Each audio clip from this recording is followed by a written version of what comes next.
Hello, everyone. It is my great pleasure to welcome my dear friend and colleague, Tori Olds, from Austin, Texas, who is such an expert in different experiential therapies, such a lovely experience, and such a talent, really, that I admire so much for teaching experiential therapies in so many facets of this lovely work. You have explored it in so many ways, and I love the way that you meditate and you really develop concepts in so many different aspects. You are perfectly able to be totally geeky and also totally human and heart-minded in your approach. And that is so beautiful about you. And that makes you such a rich and such a eloquent teacher for those approaches. So it's really great to have you here. And together, we thought a certain aspect of our practice that is pertinent across all therapy models, really. It would be interesting to discuss that a little bit together.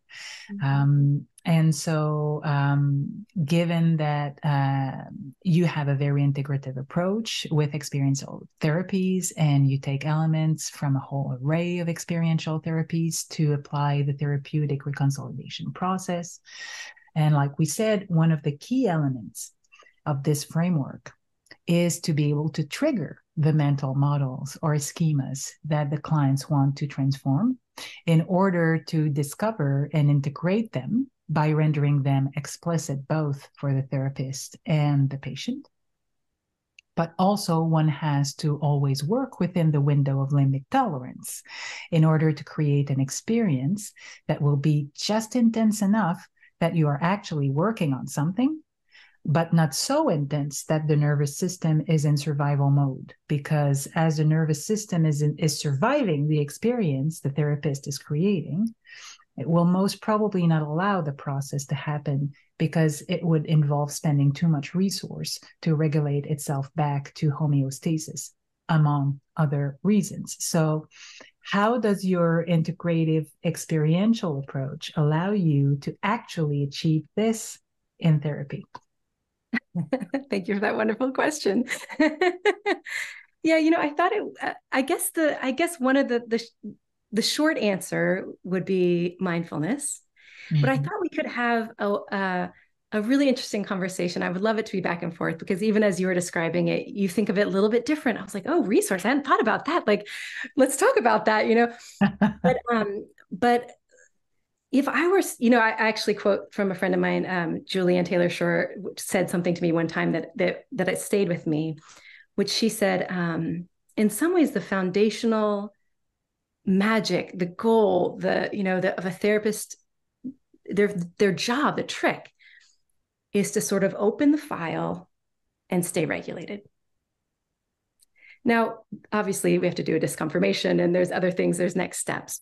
But when you're working along, what's all that you can bring to bear? Everything. It is not just mindfulness. I just thought we could talk about mindfulness, but your presence, pacing, creating safety, so that it feels possible to actually touch into, to really get to let electricity run down the neural network, the original neural network that knows all the things about the suffering that is likely to happen, or the suffering you have had, how to protect yourself.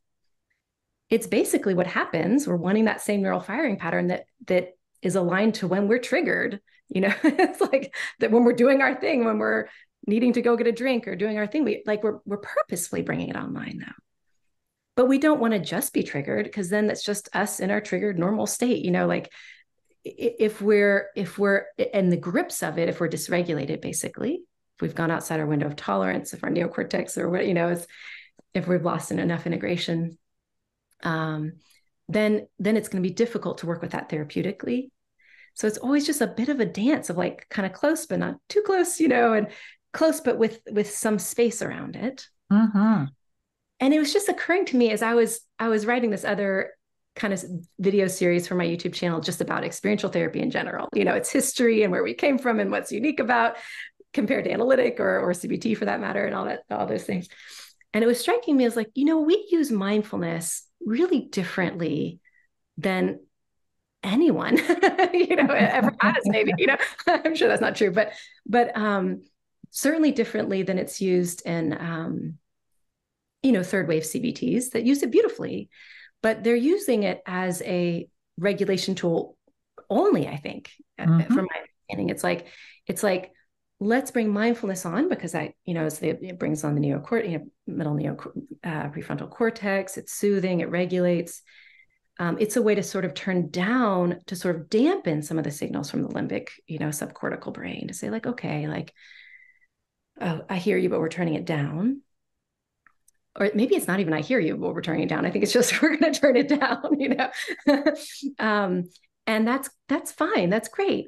But then it occurred to me that, you know, when I was early in the days when I started, you know, using mindfulness, I thought in my practice, I would meet someone and say, oh, I use mindfulness too. And I'd be like, oh, but then I thought we were doing the same thing. And then I realized, oh, they're using it like as a discrete practice. Like, let's pause and do mindfulness now. You know, I'm going to teach you this as a tool, like take a breath, like a mindfulness practice, you know?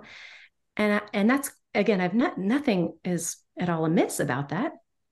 But I was like, oh, but that really is not how I use mindfulness. And it occurred to me that experiential therapists use mindfulness a bit like, you know, when you can go on like a mindful walk or like a mindful tea ceremony or something, where you're doing something, you're just doing it mindfully. Mm-hmm. It's like we're doing therapy mindfully. We're doing self-exploration work mindfully, because we could talk about ourselves not mindfully, just intellectually, you know, or dismissively or trying to ignore it. But we're turning toward our experience, not just to learn to regulate it, but to really, in some ways, almost bring it online more. Because mindfulness does that too. That's what's amazing about mindfulness. You know, it doesn't just suppress our deeper brain. It also allows it to have a voice. Like if we turn in and kind of quiet our mental chatter and our intellectualizing and like purposely put our mindful awareness not on our breath or anything, but on the trigger. Like if we purposely mindfully attend to like that moment where the thing happens and what's happening right there, and we really begin to notice ourselves, then I think it's like it helps electricity go down that channel. It's like, no, talk to me, like, and then our brain starts to it stimulates that firing, you know, in a good way. For this time, it's purposeful. It's not the triggered version. But I just thought that was so interesting. It's almost like mindfulness. I mean, it could be confusing. Does mindfulness turn up those signals or turn them down? But I feel like mindfulness is the thing that gives us like access to the dial. So we can be like, I want to hear that. It's like being the orchestra. If you're like a conductor of an orchestra, I want to hear that, like you more, you know, and we might have to turn down one thing, regulate it, turn it down in order to turn something. Like we might have to regulate our anxiety a little bit in order to turn up the anger or turn, you know, or regulate down some judgment to turn up this thing. But it's much more kind of sophisticated, you know, regulation than just down regulation, which is, I think when we use the word regulation in our culture, or I don't know if this is true where you are, but we use emotion regulation. You know, if we put that in our paperwork, it probably means have them feel less, you know, like the emotion down, motion regulation. But really, it could mean either. Emotion regulation also is upregulation. Like, can I feel it more? Can I have more access to my, you know, the deeper? You were going to say something. And again, the specificity. I love your orchestra metaphor because it's all about that specificity. It's not that whole block that I'm either bringing online or downgrading. It's literally this instrument, and all this because we are doing something. There is a goal for all that. It's not an experience for the sake of having an experience. Catharsis. Yeah, it's not catharsis. There is a whole framework that around this. It's going somewhere. So it's that specificity for the whole purpose of using those tools. And there is this beautiful specificity for what is mindfully experienced as well. Yeah. And all this supported by the therapist. So I think it's a beautiful, beautiful way to help clients along with that metaphor. I'm going to use that one. Oh, good. I'm going We to always say, trade don't metaphors. worry, but it's I love that one. It's a great being we're both musicians, so so we know what it's about very personally. But then, yeah, it's I think it's a great example of doing this because people are so not used to exploring things. I even have a patient who has an emotional truth, a schema saying that the only way out is to be triggered and to survive it, to push through it. So being triggered for the sake of being triggered. And we actually had trouble helping her regulate her high levels of vulnerability and distress in her sessions, almost like she was clinging to it. It was her solution because that schema was so convinced that it was the only way out of her distress and suffering. So bringing and that makes me want to rebound on that whole concept of more or less complex mental maps as well. So to me, it's also a beautiful way of supporting the development of more complexity in a client's maps. Right. Right. Without making it just a whole other map. If we're not tapping into the original map, which takes mindful, sophisticated, kind of like, regulating enough of the just distressing pieces like the anxiety, or you're not supposed to say, we might have to use mindfulness for some regulation. I mean, it regulates you in that down-regulated way throughout the process so you don't get dysregulated, but it's up-regulating some pieces, the ones we're focused on. And we're saying, I want you to come up louder. I do want to remember that. It's okay if it comes up a little bit in my body, bring it alive a bit.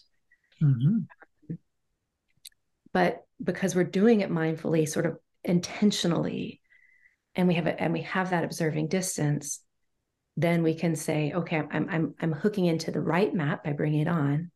But now because I'm a bit regulated, even if we haven't done quite knew how to do the juxtaposition, even if we weren't trained on that, I think when people just really can hold it and witness something without being triggered, without completely falling into it, it's already, like you said, it's like, well, now I know this because my brain's actively knowing this, but it's also in a state where I'm knowing a lot of other things too. It's like really setting up for that mismatch detection to come on. It's like, this is true. And when we're dysregulated, our mismatch detection system goes off. So it's like, I think about this because sometimes I think about why I'm sure memory reconsolidation does happen all the time in our regular life, even just with simple things. But why doesn't it happen more in regular life? Tell me, I'm curious your thoughts about this, but this is what I was, I assume this, I had to think this through, but I assume I'm on the right track. But in, regular life, if we're having that original map triggered, we really probably are in a state where we just can't notice the mismatch. Even if it's right there, we think our husband's going to shame us and they're not, but it doesn't necessarily become a mismatch juxtaposition experience because we're too dysregulated. Do you know what I mean? That could very well be one of the reasons. Yeah. Do you have any others? The other one being that the mismatch is not happening simply because the specific prediction is not explicit. Exactly. It's on. Yeah. The contradictory experience is right there, but then it's alone in the field of awareness.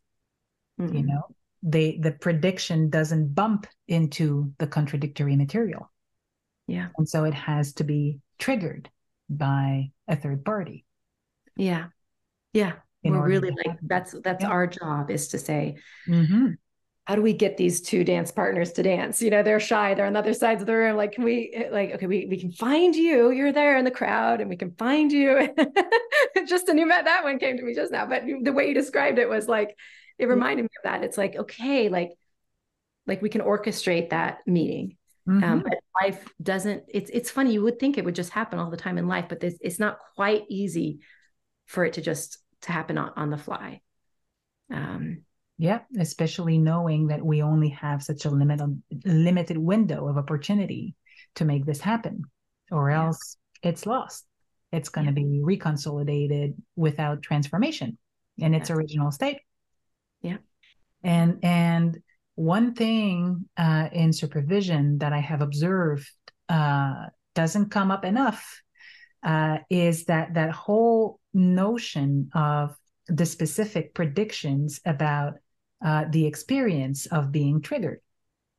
And how when we guide the experience a certain way that allows for all those beautiful facets of the experience to happen, we also create an opportunity for a mismatch and an error detection for those predictions that predict the person will be overwhelmed or the person will be harmed by being in touch with their material, their tricky material. And so being also aware of therapists, that again, it's not downregulating for the sake of having achieved downregulation. There is a contradictory experience right there. Yeah. But then again, if we don't make that prediction of I'm not going to be able to do it, I'm just going to be triggered, and then it's going to go on and on and on and on. It will never stop, and so on and so forth. The predictions can be so diverse across people. But then once we bring that online, we make that explicit, and then we purposely create that experience. And then make it again very explicit that here is what your emotional truth was predicting would happen. And look, what is your experience of this right now? What are you observing?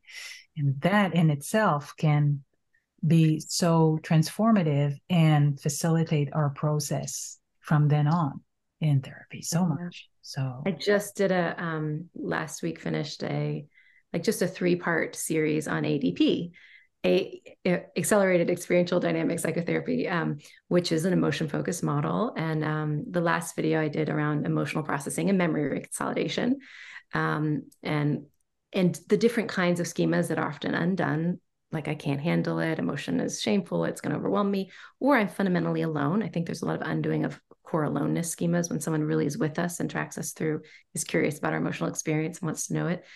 And I love in ADP, they do have a part after at the end of meta processing where you really reflect on that, which I think a lot of the time probably does give people a chance to kind of say, whoa, what was this? What was that like? Not just to have the experience, but really take in that they had it.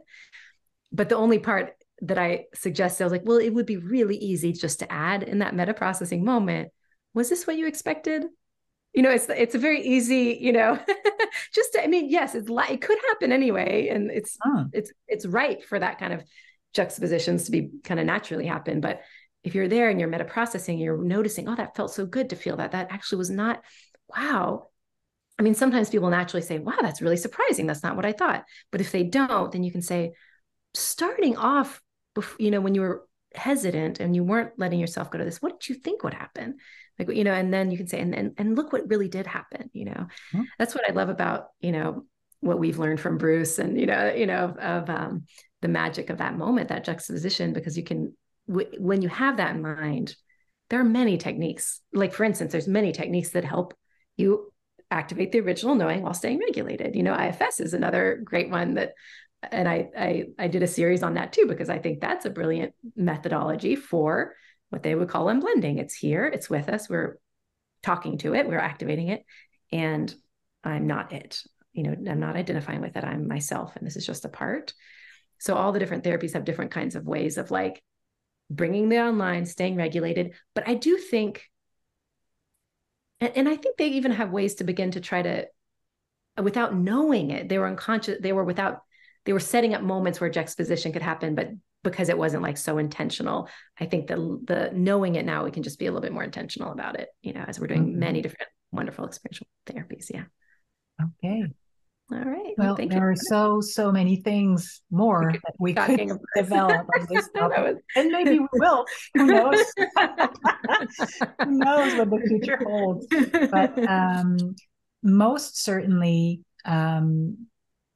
aiming for going slow, unpacking, and then taking the time to observe all those facets of what's happening, creating just enough distance that that makes it possible to do that mindfulness, and to also create those different subtle experiences that can specifically create juxtaposition.